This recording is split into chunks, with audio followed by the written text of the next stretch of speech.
জমেলার গলা শোনা মাত্রই অভ্র হকচকিয়ে যায়।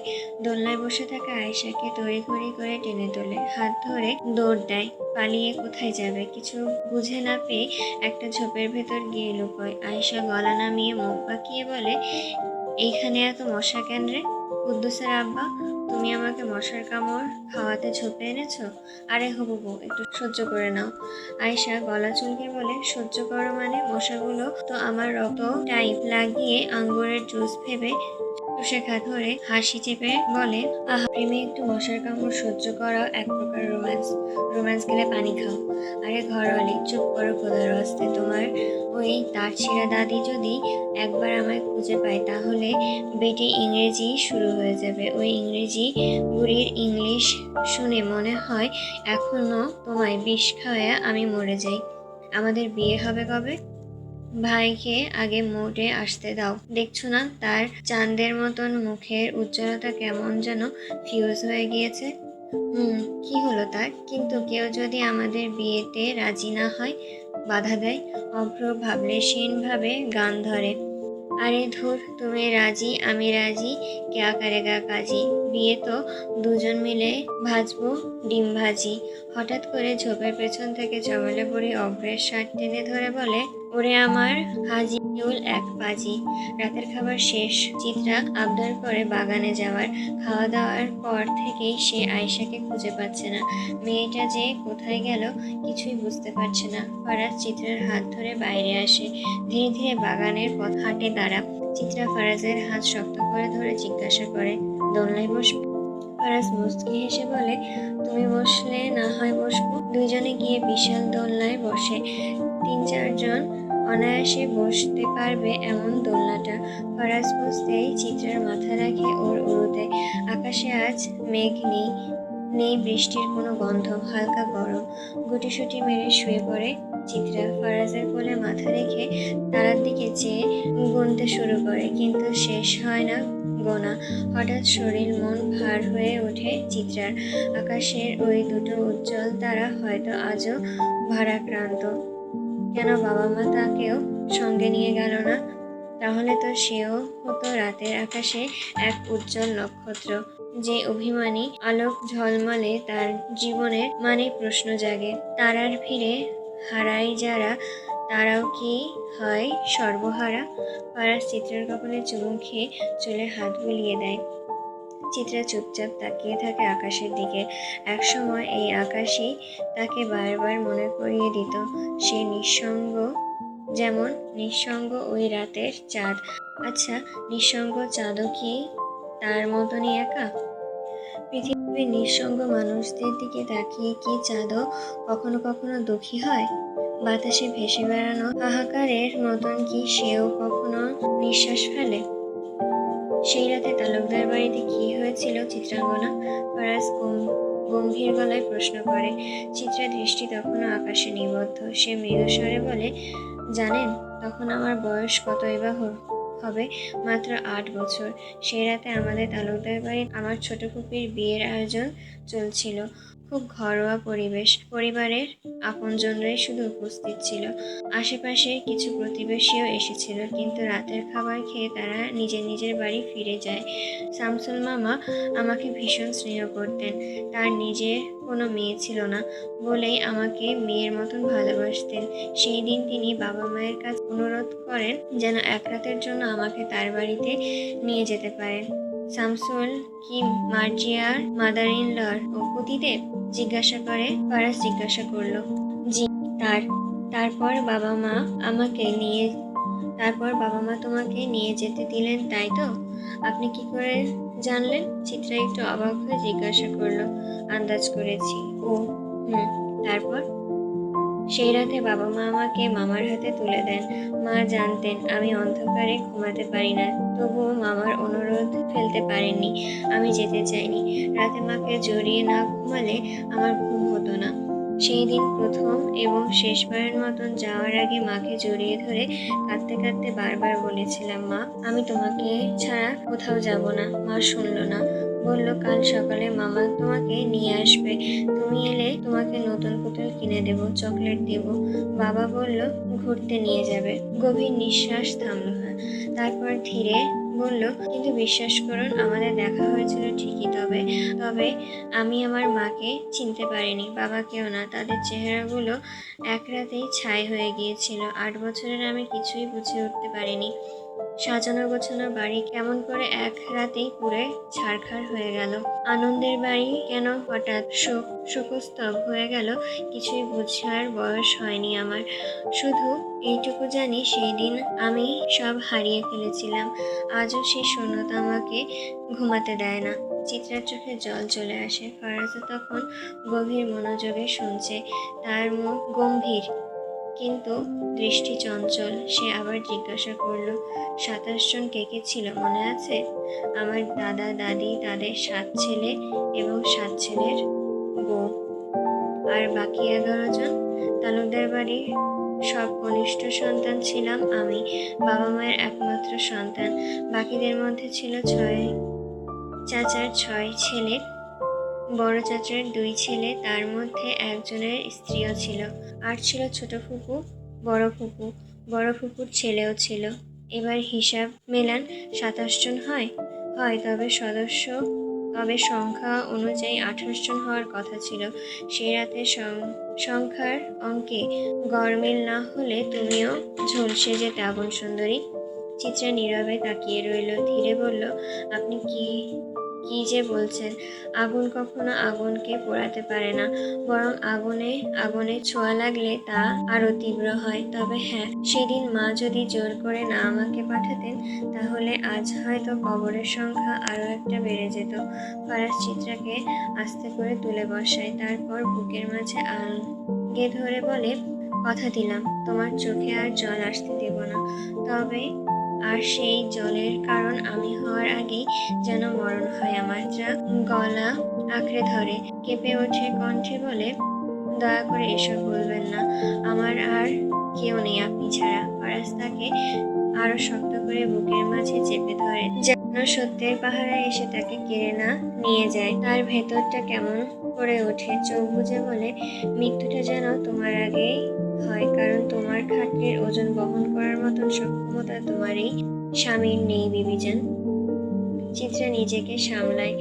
একটি ইমারত ধসে পড়ার জন্য সামান্য খুঁটি যথেষ্ট। সে চোখের জল মুছে প্রসঙ্গ ঘুরিয়ে জিজ্ঞাসা করে, পিয়াস ভাইকে দেখেছেন?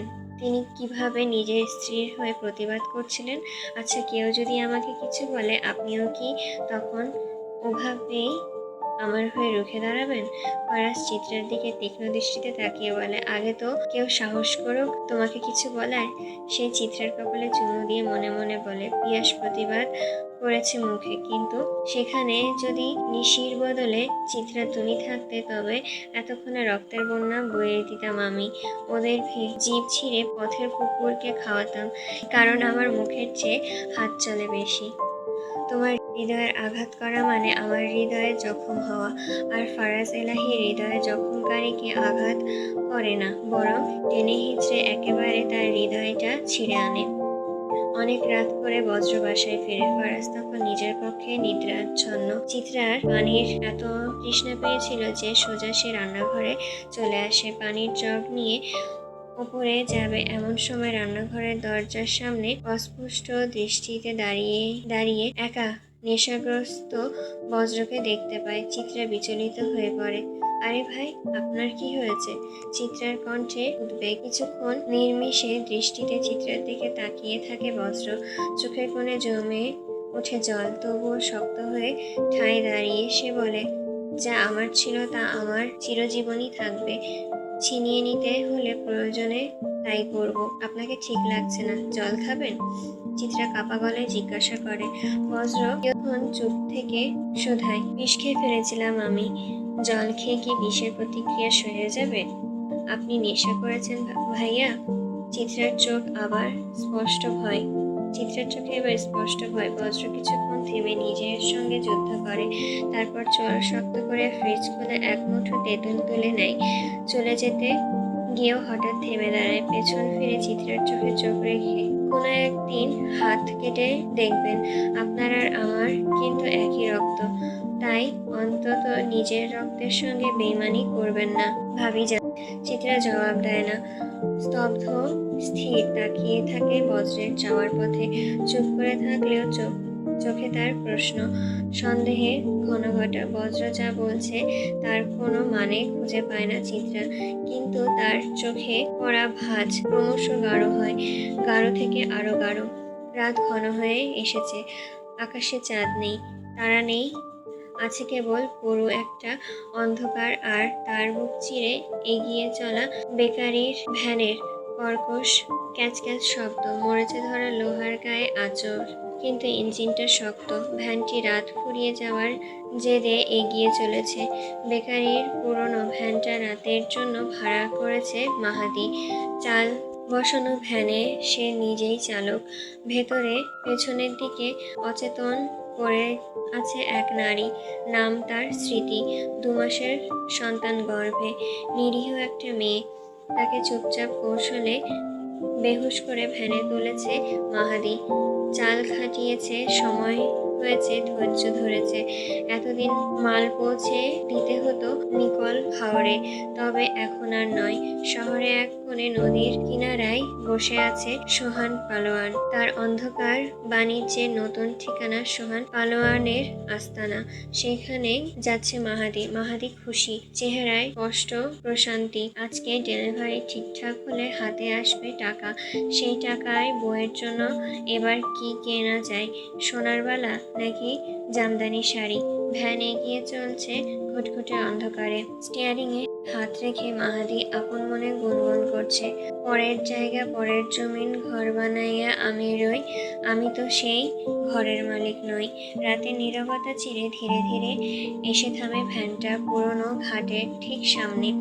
এক সময়ে জমজমাট এই ঘাট এখন মৃতপ্রায়। নৌকা ওঠে না, নামে না, শুধু পড়ে থাকা কঙ্কালের মতন কিছু বিশাল আকারের ট্রলার। মাছ ধরার নয়, অন্য রকমের কাজেই ব্যবহার হয় এসব। মাহাদি স্টিয়ারিংয়ে হাত রেখে একবার চারপাশে তাকায়, বাতাসে ভারী হয়ে ওঠে, আশেপাশ শুনশান। সিগারেটের শেষ ধোয়ার মতন সন্দেহ তার মনের পাক খেতে থাকে। বিপদ বলে হয়ে আসে না, সে নেমে পড়ে। তারপর ভ্যানের পেছন দিকে খুলে টেনে তোলে মেয়েটিকে। বেহুশ নিস্তেজ দেহ, তবুও ভারী। শরীর ছেড়ে দিয়েছে পুরোপুরি। এক হাতে কোমরে, আরেক হাত কাঁধে ধরে মাহাদি টানতে টানতে ট্রলারের দিকে এগোয়। হাঁপাচ্ছে কিন্তু থামছে না। ট্রলারের ভেতরে আলোর ম্লান একটা মানুষ বসে আছে সামনের দিকে, নাম তার সোহান পালোয়ান। তার দিকে চোখ যেতেই থমকে যায় মাহাদি। কদাকার কালো শরীর, ঠোঁট রক্তিম পানের রসে, 10 আঙ্গুলে মোটা মোটা সোনার আংটি, গলা থেকে কবজি পর্যন্ত সোনায় মোড়ানো, মুখ চকচক করছে সরিষার তেল, চোখে কুয়াশার মতন নিষ্ঠুরতা, কালো চাপদাড়ি, মোটা গোফে আটকে আছে চায়ের দুধের ফোঁটা। চায়ের কাপটা আঙ্গুল ডুবিয়ে সোহান সর চেটে নিচ্ছে যত্নে।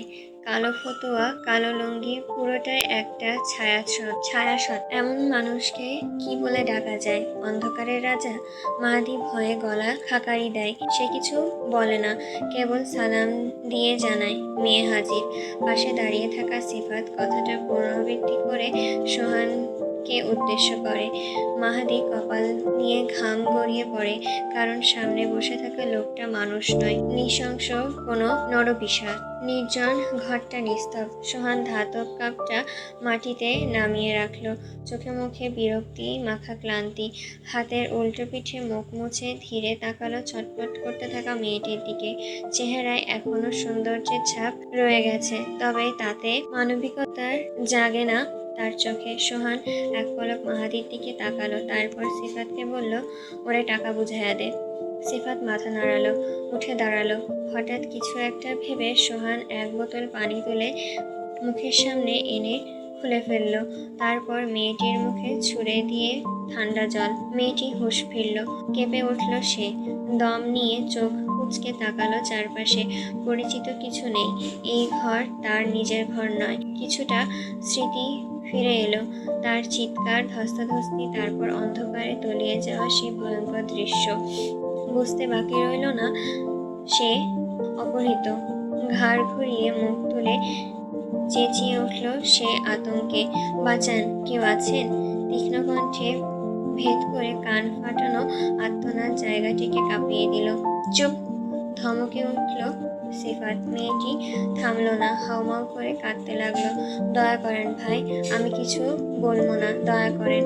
সোহান তখনও নীরব। গা থেকে একটা অলস বিরক্তি ঝরে পড়ছে তার। কিছুক্ষণ চুপ থেকে সিফাত বলল, কানে লাগছে ভীষণ, এরে চুপ করা। সিফাত দেরি করলো না, এগিয়ে গিয়ে সজোরে লাথি মারল মেয়েটার পেটে। একটা ভাঙা খেলনার মতন গড়িয়ে পড়লো মেঝেতে। ব্যথায় মুখ কুঁচকে উঠল। হাত দিয়ে পেট চেপে ধরল সে। আমার বাচ্চা! কণ্ঠটা ভেঙে গেল। আমার বাচ্চার জন্য হলেও ছাইড়া দেন ভাই, দোহাই লাগে। সারা জীবন ঋণী হইয়া থাকবো। আমি কাউরে কিছু কমো না, কাউরে কিছু জানাবো না, ছাইড়া দেন। শব্দগুলো ঘরের ভেতরে রক্তমাখা মিনতির মতন লটকে রইল। দেওয়ালের চোখ ছিল না বলে সে দেখতে পায়নি, আর যাদের কান ছিল তারা শুনতে পায়নি। ঘরের বাতাসটা আরো থমথমে হয়ে গেল। সিফাত এগিয়ে এসে মেয়েটার এলোমেলো চুলের মুঠি চেপে ধরে মুখে কষে একটা চর বসালো। নদীর ঘরে নদী, এত চলে কেন? চুপ কর, চুপ না করলে পেটের বাচ্চারে টাইন্না বাইর কইরা আনমু। মেয়েটার চোখ বড় হয়ে গেল ভয়ে, কণ্ঠ হারিয়ে গুটিয়ে গেল এক কোণে। ফ্যাকাশে মুখে কাঁপতে কাঁপতে ট্রলারের লোহার দেওয়ালে হেলান দিয়ে বসে পড়ল। মুহূর্ত পর সিফাত টাকা গুনে বুঝিয়ে দিল মাহাদিকে। মাহাদি সালাম দিয়ে ঘুরে দরজার দিকে পা বাড়াতে মেয়েটি ছিটকে এসে তার পা দুটো জড়িয়ে ধরল। কান্নায় ভেঙে পড়ল। ভাই, ভাই, নিয়ে যান আমারে, বাঁচান। আপনার ঘরেও মা বোন আছে আছে না ভাই? বউ আছে তো? আপনার সন্তানের কথা ভাইবা হইলেও ভাই বাঁচান আমারে। এইটা আমার প্রথম সন্তান, ওরে দুনিয়ায় দেখাতে দেন ভাই, ওরে একবার দুনিয়া দেখতে দেন। ভেজা কণ্ঠে পাগলের মতন আকুতি, শরীর কাঁপছে, বুক ধড়ফড় করছে। মাহাদি পাথরের মতন দাঁড়িয়ে যায়। এক ফোঁটা ঘাম গড়িয়ে পড়ল কপাল বেয়ে। কণ্ঠে কোনো শব্দ এলো না। চোখ উঠিয়ে সোহানের দিকে তাকাতেই দেখল লাল হয়ে থাকা দুটো চোখ তাকেই গিলে খাচ্ছে। বুকটা ঠক করে কেঁপে উঠল তার। সে জলদি পা ছাড়িয়ে বেরিয়ে গেল, কিন্তু পা চলছে না, যেন কাদা জমে তলিয়ে গেছে সে। তলিয়ে গিয়েছে তার দুই পা। ভেতর থেকে শোনা যাচ্ছে মেয়েটার আর্তনাদ, ব্যথায় ছটফট করার শব্দ। সিফাত হয়তো থেমে নেই। মাহাদি তখন রাস্তার ধারে দাঁড়িয়ে পেছনে ফিরে তাকায় বারবার। তার তো সুখ হওয়ার কথা, এত টাকা একসাথে পেয়েছে, তবুও কেন এই ভার? ঝাঁঝরার মেরে বাঁচছে মেয়েটির আরতি। ভাই, আমার বাচ্চার দোহাই, বাঁচান, আমার প্রথম বাচ্চা, ওরে দুনিয়ার দেখবার দেন। নিশতি রাত। চিত্রার স্বামীর বুকে মাথা রেখে শুয়ে আছে, তবুও শরীর জোরে অস্থিরতা। চোখ বুঝেও ঘুম আসছে না। কেন এমন অনাহত কষ্ট? কেন মনে হচ্ছে কিছু একটা খুব খারাপ হতে যাচ্ছে? নিঃশ্বাস ভারী হয়ে উঠল। উল্টো ঘুরে ঘুম আসতে চায়। ৯৮তেই পৌঁছাতে না পৌঁছাতেই ধরাস করেই দরজার কড়া নাড়ার শব্দ। চোখ দুটো ছলকে উঠল ভয়ে। এত রাতে কে হতে পারে? চিত্রার সাহস হয় না একা উঠে গিয়ে দরজা খোলার। এই, শুনছেন? উঠুন না, দরজায় কে যেন করাঘাত করছে। চিত্রার গলা কাঁপছে। ফারাস চোখ কচলাতে উঠে বসে, তারপর উঠে দাঁড়ায়। নগ্ন বুক, এলোমেলো চুলে দরজার দিকে এগোয়। চিত্রা গায়ে ওড়না জড়িয়ে মাথায় ঘোমটা দিয়ে পেছন পেছন আসে। দরজা খোলার সঙ্গে সঙ্গেই স্থির হয়ে যায় সময়। সামনে দাঁড়িয়ে আয়শা, চুল এলোমেলো, চোখ ফুলে আছে কান্নায়। ওড়না একপাশে সরে গিয়েছে। চিত্রার পা হিম হয়ে আসে। এক ঝাঁক ভয় নিয়ে দৌড়ে যায় চিত্রার কাছে। কি হয়েছে আয়শা? ভয় আর উদ্বেগে গলা শুকিয়ে আসে তার। ফারাজ চুপচাপ দাঁড়িয়ে, মুখটা তার থমথমে। চিত্রা আয়শাকে ঘরে টেনে আনে। বসাতে যাবে এমন সময় আয়শা তাকে জড়িয়ে ধরে ডুকরে কেঁদে ওঠে। খুন, খুন হয়েছে। মানুষ জন্ম নেয় কেবল মৃত্যুর স্বাদ গ্রহণ করবে বলে। লাশঘরের নিস্তব্ধতার সময়কেও স্তব্ধ করে রেখেছে। নিথর হয়ে পড়ে আছে মিতালির লাশ, কাটার মতন কঠিন। চিত্রা আজ ভেঙে পড়েছে অজান্তেই। তার চোখে কোনো ভয় নেই, আছে কেবল নিঃশেষ একটা শোক।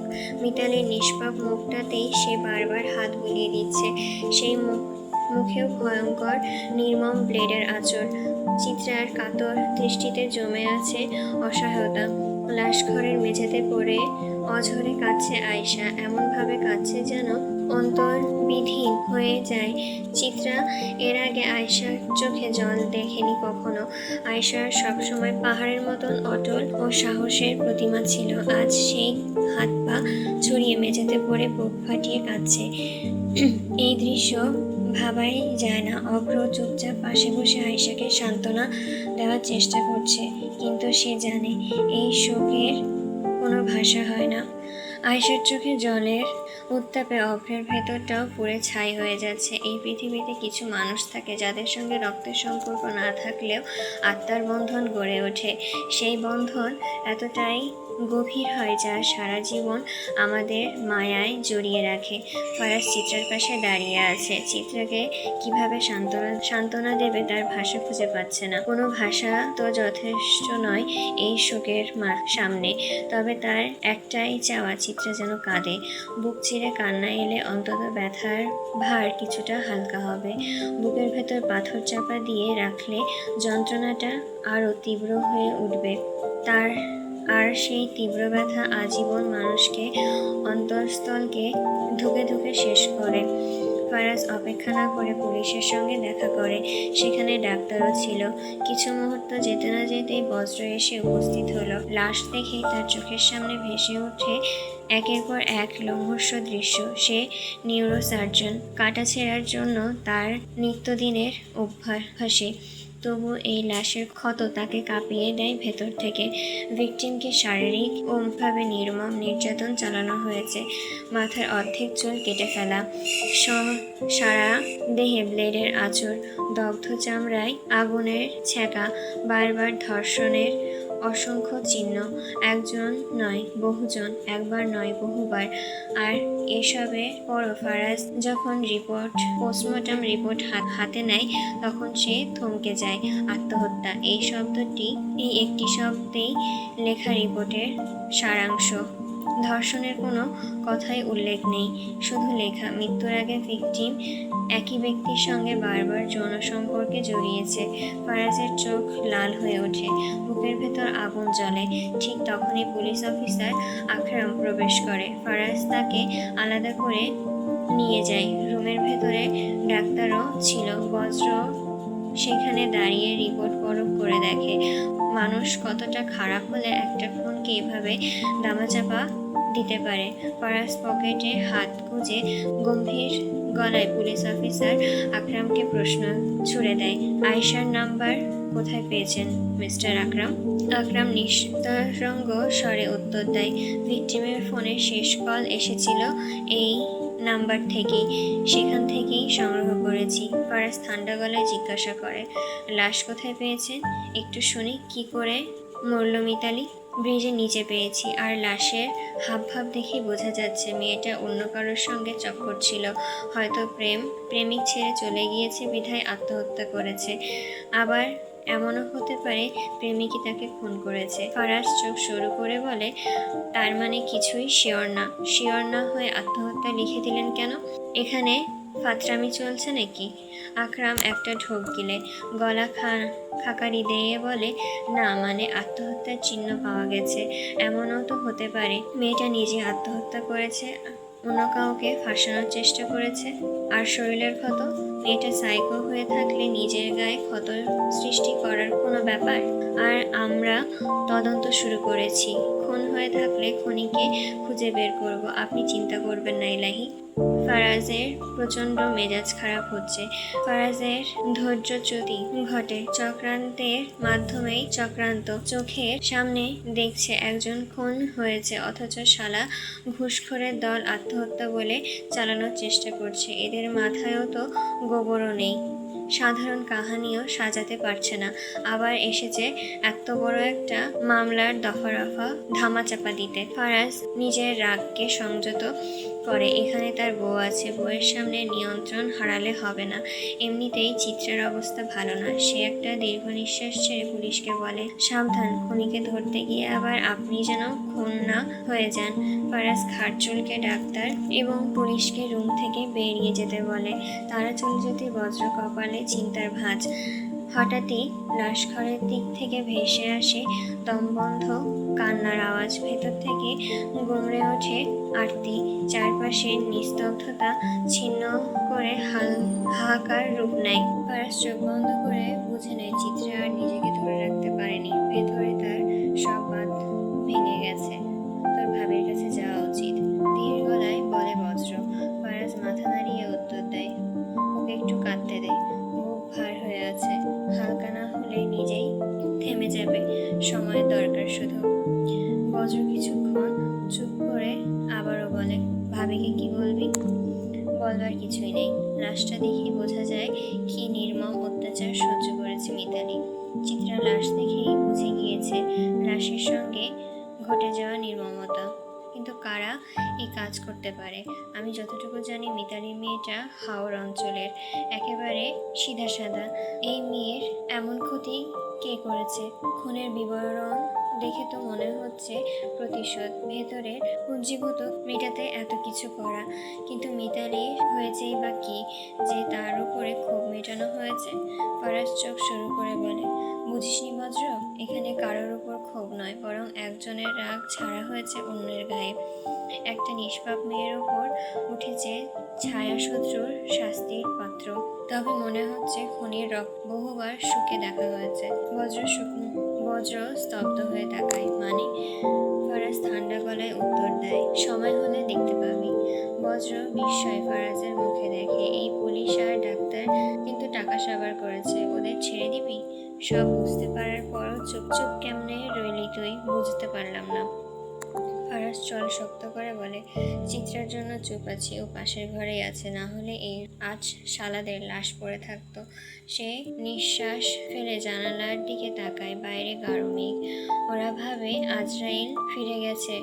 না বজ্র, আজরাইল ফেরে নাই, ও এখনো ঘুরছে মৃত্যু দূত হয়ে ওদের চারপাশে। ফারাজ রুম থেকে বের হতেই চিত্রা ছুটে আসে তার দিকে। আজ আগুন সুন্দরী সেই দীপ্তি কোথাও নেই, চোখে মুখে সব জায়গায় শুধুই অসহনীয় ব্যথার ছাপ। ফারাজকে দেখা মাত্রই চিত্রার কান্না নতুন করে জ্বলে ওঠে। সে জড়িয়ে ধরে তাকে, চোখের জল ফারাজের শার্ট ভিজে যায়।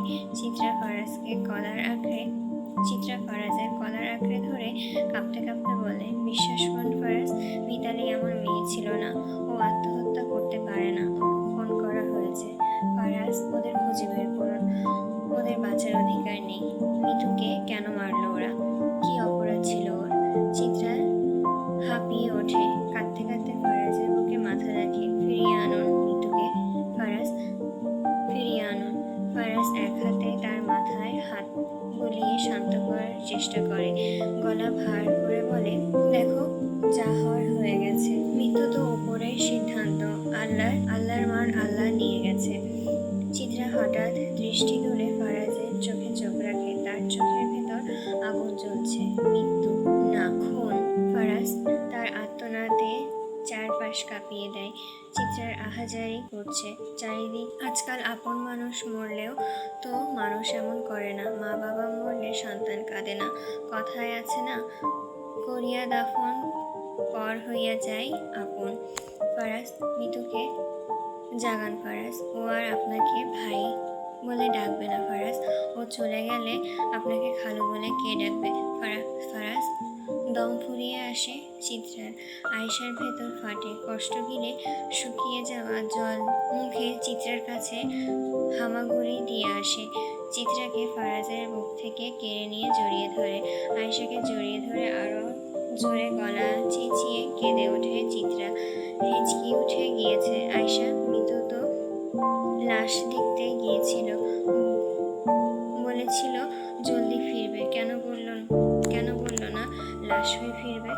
পানি এনে দাও তো আয়সা, বলল ফারাজ।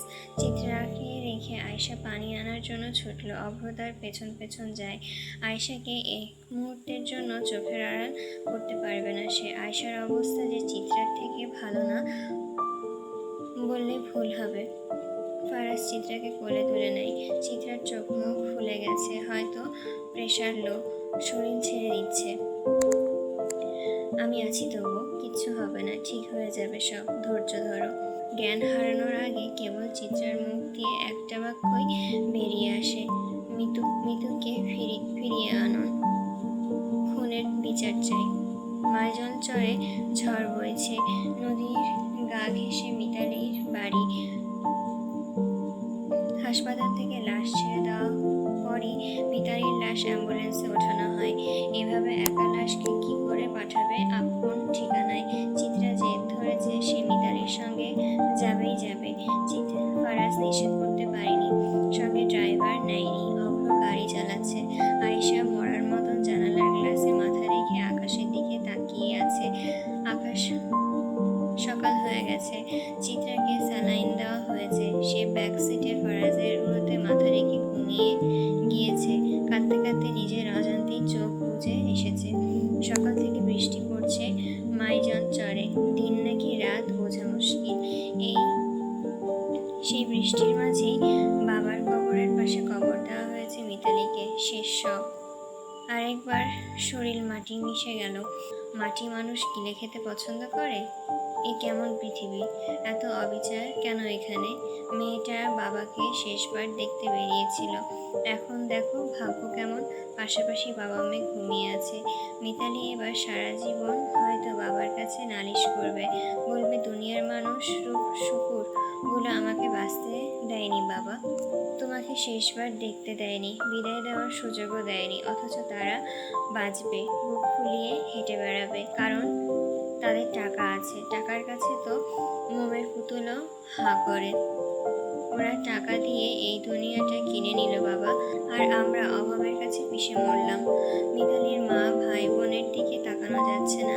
একটি সংসারের দুটি মূল স্তম্ভ, স্বামী আর কন্যা দুইজনেই হারিয়ে গেছে। যার হারায় সেই বুঝে হারানোর যন্ত্রণা কতখানি ভয়ঙ্কর। এই নারী সব হারিয়েছে। বাড়িটাও নদীর একপাশে গা ঘেঁষে। বুক চিরে ধেয়ে আসা নদীর স্রোত প্রতিনিয়তই গ্রাস করে নিচ্ছে তার জীবনের সমস্ত আশ্রয়। নদী ভাঙনের সব যাচ্ছে, যে কোনো সময় এই ভাঙা বাড়িটাও চলে যাবে, বাড়ির সঙ্গে কবর। নদী নিঃসীম নিষ্ঠুরতায় লালায়িত। মৃত্যুর পর নিস্তার নেই এই ভূমিতে। নদী এই তো নিষ্ঠুর, যে কোনো মুহূর্তে কবরটাও ভাসিয়ে নিয়ে যেতে পারে। চিত্রা মিতালির মাকে এলাহি বাড়ি যাওয়ার কথা বলেছে, সেখানে গেলে সন্তানগুলো খাইয়ে পরিয়ে মানুষ করতে পারবেন। তবে মহিলা রাজি হননি। মরলে স্বামীর কাছেই মরবে, মেয়ের পাশেই মরবে, মৃত্যু শেষ অবধি এখানেই রয়ে যাবে। এই জীবন নিয়ে এখন আর তার কোনো আশা ভরসা নেই। জীবন নামের অধ্যায়ের পাতাগুলো তার একে একে পুড়ে শেষ হয়ে গেছে। এই বৃষ্টির মধ্যে অসুস্থ শরীর নিয়ে ঘণ্টাখানেকে কবরের খানটায় দূর হয়ে দাঁড়িয়েছিল চিত্রা। দূর থেকে কবরের দিকে চেয়ে কি ভাবছিল সে? 3.5 হাত মাটির ঘরের কথা, নাকি পৃথিবীর অন্যায়ের বিচারে মৃত্যু ঘটে যাওয়া আক্ষেপ জমেছে তার বুকে। ফারাজও তার সঙ্গে ভিজছে অভ্র, ভিজছে আয়শা। ফারাজ চিত্রার কাঁধে হাত রেখে আশ্রয় নেয়। চিত্রা হাওয়ায় মোড়ানো দীর্ঘ নিঃশ্বাস ছেড়ে বলে, আপনি দেখে নিন, পৃথিবীতে আবারও ন্যায় বিচার প্রতিষ্ঠিত হবে। সেই দিন দেখার জন্য হলেও আমাকে বাঁচতে হবে ফারাজ, খুনিদের শাস্তি হবে, আপনি দেখে নিন। আজকের বিকালটা কেমন যেন মনমরা। 3 তলার করিডোরের সামনে দাঁড়ালে শেষ মাথার তালাবন্ধ একটা ঘর দেখতে পাওয়া যায়। ফারাজ ব্যতীত সেখানে কারোর যাওয়ার অনুমতি নেই। পিয়াস জানে সেখানে কি আছে, হ্যাঁ খুব ভালো করেই জানে। সেখানে ধুলো পড়া স্তূপের নিচে ফারাজ এলাহির দাফন করা অতীত আজও তিলে তিলে মরছে। তার সেই ঘরে মরছে, জীবন্ত হচ্ছে আবার মরছে। খেলার বয়সে সেও তো খেলতে চেয়েছিল, তবে হাতে তুলে দেওয়া হয়েছে বন্দুক। খেলতে চেয়েছিল খেলনা গাড়ি দিয়ে, তবে খেলতে শেখানো হয়েছে মানুষের জীবন নিয়ে। সেই দুনিয়ায় ফারাজ এলাহির পাপের কথা বর্ণনা করা হয়েছে। সেই দুনিয়ায় ফারাজের জীবনে হৃদয় বিতারক অতীত ছিল। মানুষ সেই অতীত ছুঁয়ে দেখেনি, জানতে চায়নি, শুধু পাপের বর্ণনা শুনে ঘৃণা করেছে তাকে, ভয় পেয়েছে, দূরে থেকেছে। পিয়াসের মাঝে মাঝে মন চায় ঘৃণা করতে, ফারাজকে তীব্র ঘৃণা করতে, তবে বারবার অতীতের দৃশ্যগুলো চোখের সামনে ভেসে ওঠে। কানে আজও হোঁচট খায় 11 বছরের নিষ্পাপ ফারাজ এলাহির আর্তনাদ। সেই আর্তনাদের কারণেই আজও পিয়াস ফারাজকে ঘৃণা করতে পারেনি, বরঞ্চ মায়া হয়। 30 বছরের এই পাপিষ্ঠ পুরুষকে দেখলে আজও চোখের সামনে ভেসে ওঠে 11 বছরের ছোট্ট নিষ্পাপ, যার চোখগুলো কালো বাদামি মিশ্রণে গড়া। পিয়াস দিভানে এসে বসে, বিছানায় নিশি গভীর ঘুমে ডুবে আছে, একটু নড়ছে না। সে শিশুর মতন শান্ত। নিষ্পাপ মুখখানা দেখে বুকের ভেতর একরাশ অস্থিরতা জন্ম নেয় পিয়াসের। বয়সটাও তো খুব বেশি না মেয়েটার, অথচ এই অল্প বয়সে জীবনের নির্মমতার কতটা ভেঙে গেছে সে। পিয়াসের এক বন্ধু এখন খুলনার থানার অফিসার, সেখান থেকেই মেয়েটির পরিবারের খোঁজ খবর নিয়েছে সে। ইচ্ছে করলে সেই রাতে নিশিকে ফেলে আসতে পারত নিকলিতে, একরকম গা বাঁচানোর মতন করে। কিন্তু নিশির মুখে তার জীবনের ভাঙা গড়ার কাহিনী শুনে সে আর পারল না। কালেমে পড়া ইসলামের শরীয়ত অনুযায়ী যে সম্পর্ক সে মেনে নিয়েছে, সেই সম্পর্ক থেকে পেছন হাঁটার কথা ভাবলেও শিউরে ওঠে সে। হাসরের ময়দানে খোদার সামনে দাঁড়িয়ে এই মেয়েকে অস্বীকার করার সাহস তার নেই। পিয়াস জানে নিশির অতীত অভিজ্ঞতা এত সহজে মুছে যাবে না, তাদের ভালোবাসা গড়ে উঠতেও সময় লাগবে, কিন্তু সে হাল ছাড়বে না। একবার যেহেতু এই মেয়েটি তার জীবনে বউ হয়ে এসেছে, তাই সে স্বামী হিসেবে তার দায়িত্ব থেকে পিছুপা হবে না। নিশিকে ভালোবাসতে শেখাবে, হাসতে শেখাবে, এমনকি জীবনে প্রতি নতুন করে ভরসা করতে শেখাবে। তবে এখনই তাকে খুলনায় নিয়ে যাওয়া সম্ভব নয়। ওইখানের পরিস্থিতি এখন উত্তপ্ত। সেখানে গেলে হয়তো নিশির ভেতরে চাপা পড়ে থাকা যন্ত্রণা আবারও জেগে উঠবে নতুন করে, তাকে দগ্ধ করতে। চিত্রার বাড়ি ফিরতে ফিরতে রাত হয়েছে। এসেই গোসল করেছে, কারোর সঙ্গে কথা বলছে না, খাচ্ছে না। ফারাজ এসে খাইয়ে দেয়, এলোমেলো চুলগুলো আঁচড়ে বেঁধে দেয়। কারোর সঙ্গে কথা বলছে না। আয়শার অবস্থাও ভালো না। এত কাঁদলে কোনো মানুষই ঠিক থাকে? ফারাজ বাইরে যেতে হবে, রাতে ফিরবে না, ফিরলেও ভোর হবে। জমেলাকে চিত্রার পাশে সারা রাত থাকার কথা বলেছে। জমেলা আয়শাকে নিয়ে রাত্রে চিত্রার কাছেই থাকবে বলে ঠিক করেছে। ফারাজ বাড়ি এসে গোসল করে অভ্রকে নিয়ে তাড়াহুড়োয় বেরিয়ে পড়ে। যাওয়ার আগে মোহনাকে পই পই করে জানিয়ে দেয় এসে যেন কলিজা ভুনা রান্না করা পায়। মোহনা বুঝতে বাকি রইল না, আজকেও ফারাজ হাত রাঙিয়ে বাড়ি ফিরবে। তবে মনে মনে কিভাবে খুশিও হয়, আজকে আবারও দুনিয়া থেকে পাপ কমবে, কারণ ফারাজ আজ অব্দি নির্দোষ, কাউকে খুন করেনি, কখনো করবেও না। সে ভরসা আছে, ভেতর থেকে মনে সেই ভরসা যোগান দেয়। কিন্তু তবুও মানুষ মারা কি ভালো কাজ? পাপ তো পাপই হয়, ছোট্ট কিংবা বড়। ভোরে বাড়ি ফিরতেই দরজা খুলে দেয় জান্নাত। মাহাদি কখনো তার দিকে ভালো করে তাকায়নি, আজ তাড়াহুড়োয় মাঝে জান্নাতের মাথায় ঘোমটা পড়ে যায়। চোখ মুহূর্তের জন্য আটকে যায় জান্নাতের মুখের দিকে, তবে পরক্ষণে সে দৃষ্টি সরিয়ে নেয়। ঘরের ভেতরে সে কখন থেকে মারিয়া অপেক্ষায় ছিল। অপেক্ষা করতে করতে শরীরটা যেন আরো ঝিমিয়ে পড়েছে। ভেতরে কোথাও এক অজানা অস্থিরতা সারা টের পায় সে। ইদানিং কি হচ্ছে তার শরীরে নিজেও বুঝছে না। বমি পায়, খেতে ইচ্ছে করে না। সোহাগ বলেছিল একবার চেক আপ করিয়ে নিতে, কিন্তু সে ভয়ে হাসপাতালের মুখও হয়নি মারিয়া। ওই ছেলেটা আর কতটুকুই বা রোজগার করে, নিজের সংসার সামলাতে যেখানে হিমশিম, অন্যের খরচের বোঝা কি বইবে। মাহাদি রুমে গিয়ে দেখে মারিয়া আধ ঘুমে, পাশে বসে চুপচাপ তাকিয়ে থাকে সে। কদিন আগে মারিয়া আর আজকে এই ক্লান্ত মুখ এক নয়, ভিন্ন। তখনও তো চিত্রার সঙ্গে কতটা রুক্ষ ব্যবহার করতো সে, অথচ আজ বুঝতে পারছে সংসারের দায়িত্ব কাঁধে না পড়লে বোঝা যায় না ছোট্ট চিত্রা কতটা কষ্ট চেপে আগলে রেখেছিল এই ঘর। মারিয়া বদলে গেছে, এটাই সত্যি। হয়তো সময়ের বদলে দিয়েছে তাকে। খারাপ অতীতের ভার টেনে লাভ নেই। ভোরে মাহাদি বাজার থেকে তাজা গরুর মাংস কিনে এনেছে। শেষবার গরুর মাংস খাওয়া হয়েছিল সোহাগের বিয়ের অনুষ্ঠানে, কিন্তু ওর তেমন আয় তো নেই। তবে এত খরচের টাকা এলো কোথা থেকে? ভাই হিসাবে মাহাদি তো প্রশ্ন করা উচিত ছিল। নতুন বউ নিয়ে সংসার গড়েছে যখন, কিন্তু সময় তো হয়ে উঠল না।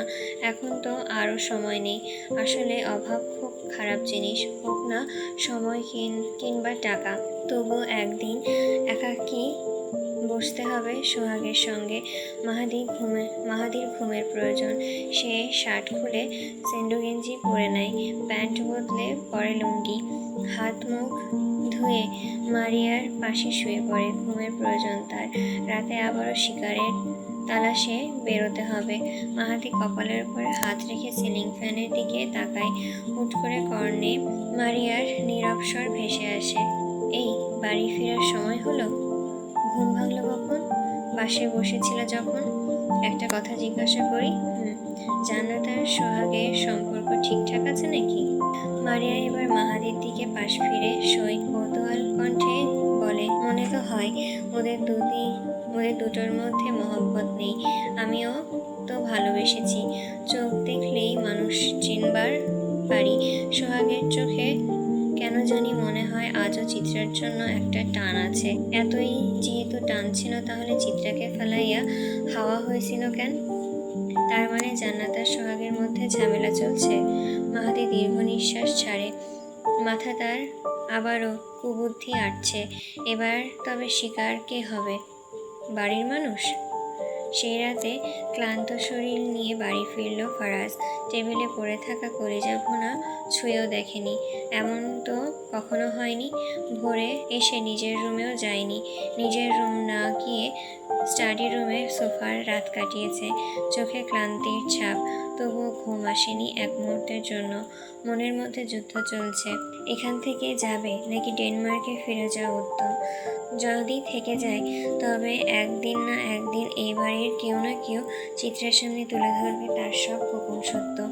অন্যদিকে ডেনমার্কে ফিরে গেলে হয়তো আবার গজিয়ে নেওয়া যাবে এক টুকরো শান্তির সংসার। মাথায় কিছুই ভাবতে পারছে না। চিত্রা যদি এখানে থাকে তাহলে সময়ের সঙ্গে সঙ্গে সে জানতে পারবে এই বাড়ির অন্ধকার মুখ, পাপ আর নিষ্ঠুরতার চেহারা। তাদের আসল রূপ বাইরে চলে আসলে কি তারা চিত্রাকে ছেড়ে দিবে? ফারাজ এত জানে না। সে নিজের পাপ কখনো লুকাতে পারবে না। তবে দুনিয়ার তোলপাড় হোক, সে চিত্রাকে জানতে দেবে না কখনোই তার অতীত না পাপের ছায়া স্পষ্ট করে গায়ে। সারা রাত ফুর্তি করেছে রওশন আর বাকিরা। মদের নেশায় বুঁদ হয়ে সকালের দিকে বাড়ি ফিরে বাড়িতে সব পুরুষেরা। রওশন রুমে ঢুকতে চোখ আটকে যায় মোহনার দিকে। সে স্লিভলেস ব্লাউজ পরে আছে। কাকে আকৃষ্ট করার জন্য এই সাজ? রওশন তো তা বোঝে না। সিগারেট জ্বালিয়ে টানা কয়েকটা টান দেয় সে। ঘরের ভেতরে ধোঁয়া ভরিয়ে তোলে। এক দৃষ্টিতে চেয়ে থাকে মোহনার দিকে, কপালে চিন্তার রেখা। তারপর আচমকা ঘুমিয়ে থাকা মোহনার বাহু চেপে ধরে জ্বলন্ত সিগারেট। এক লাফে ব্যথায় উঠে বসে মোহনা।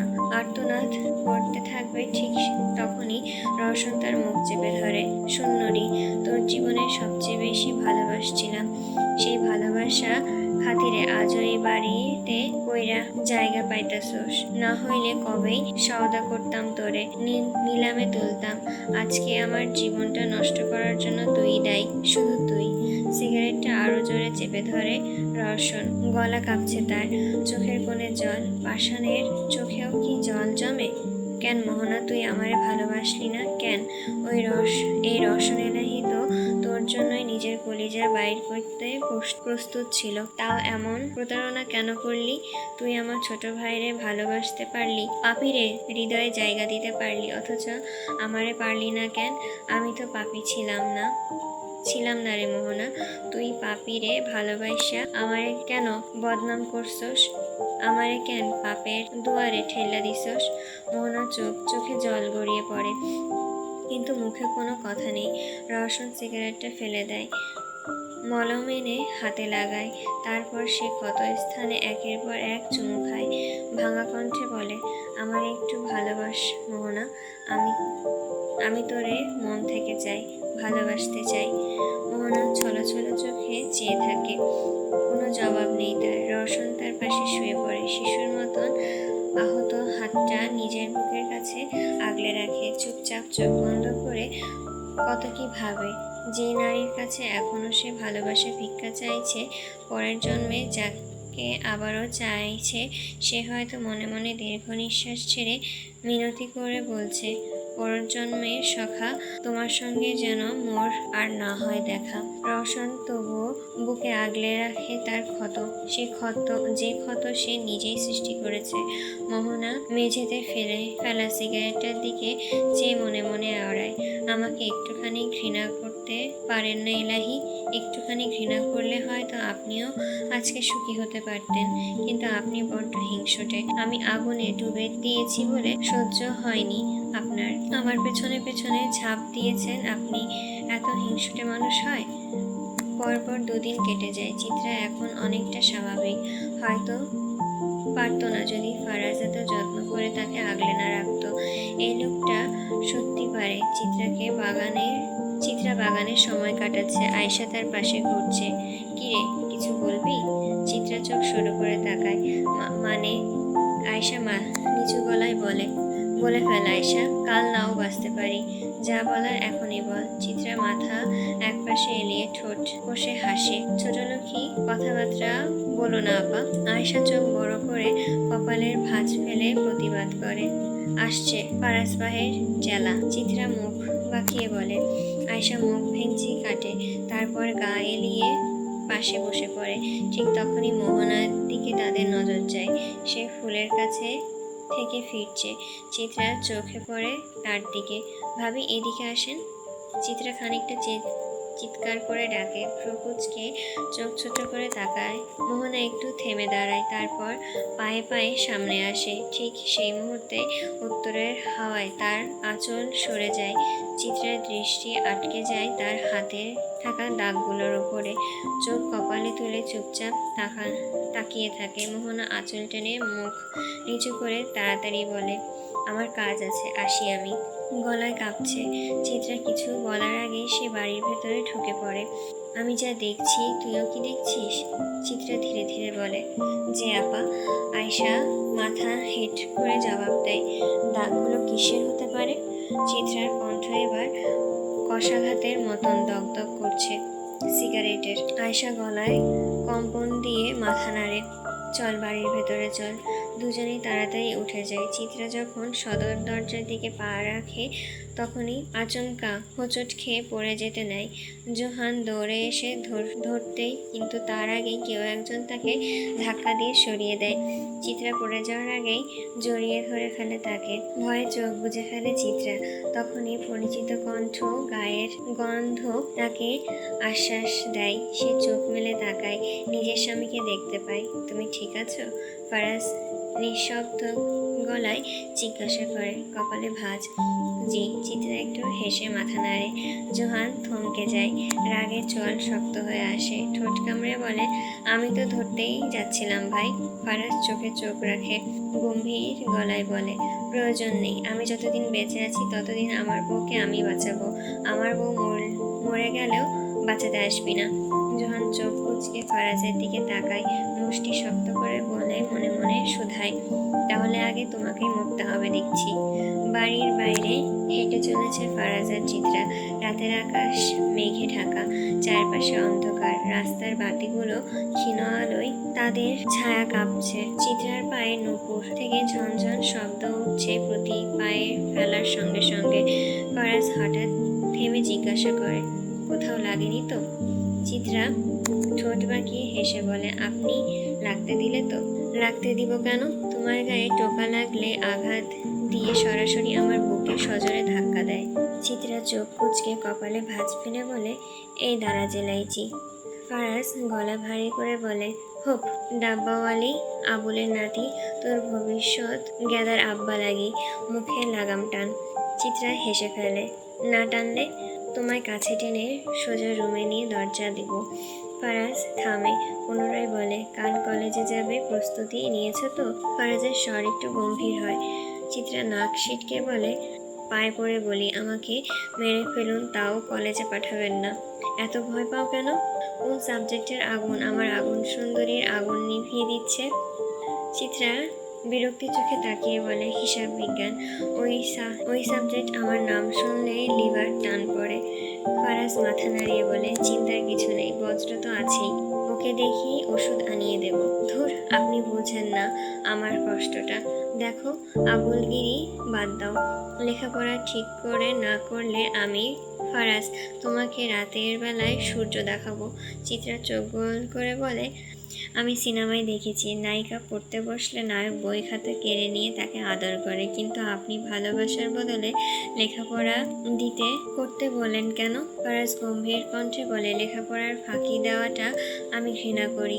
তুমি ডাব্বা মার্কা হলে আমার বাচ্চাগুলোও তো ওই পদেই হবে, জ্যাসা মা ওয়াসি ওলাদ। চিত্রা মুখ ভেঙচে মাথা সরিয়ে নেয়। হঠাৎ একটা মৃদু আলো চোখে পড়ে প্রতিবেশীর পেয়ারা গাছে। একটি মাত্র পেয়ারা নিচের ডালে প্রায় লটকে আছে। এই ওইদিকে চলুন, এই ওইদিকে চলুন। চিত্রার চোখ চকচক করছে। কেন হঠাৎ ওইদিকে কেন? ফারাজ কপাল কুঁচকে, আগে আসুন তো। চিত্রা টেনে ফারাজকে নিয়ে যায় গাছটির সামনে। আমাকে গাছে উঠতে সাহায্য করুন। ফারাজ চমকে উঠে বলে, কি? হ্যাঁ, করুন না।